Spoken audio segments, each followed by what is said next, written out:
अरे आन ध्यान कीजिए सुमिरन गणेश जी सेवेंगे रिद्धि सिद्धि और अनधन गए सजी। भक्तों को पुण्य देते हैं दर्शन गणेश जी, वरदान बख्शते हैं जो देवन गणेश जी।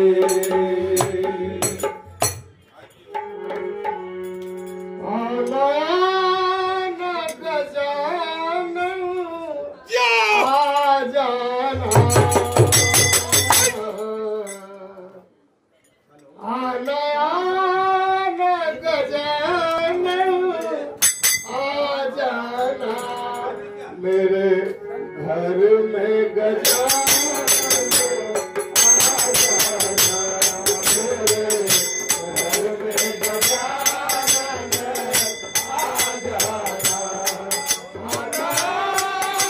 गजानन आ जाना, आना गजानन आ जाना, घर में गजानन गजानन जी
भोले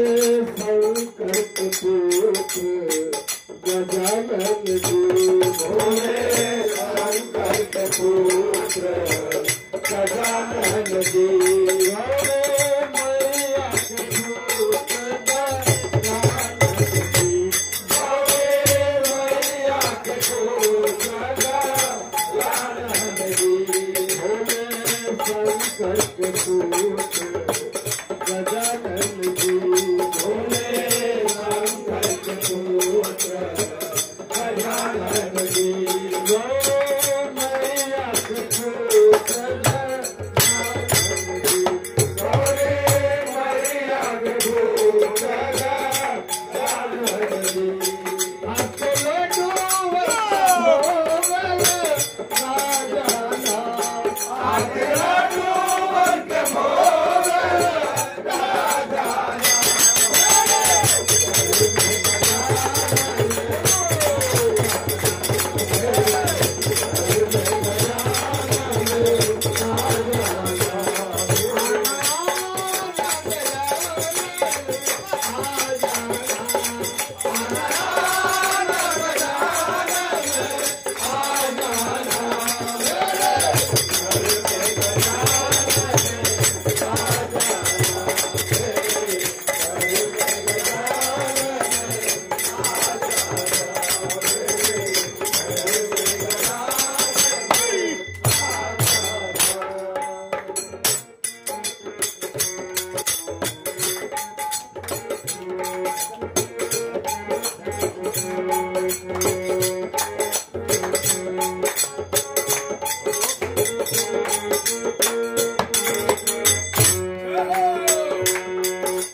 गजानन जी हम सबके प्यारे गजानन जी।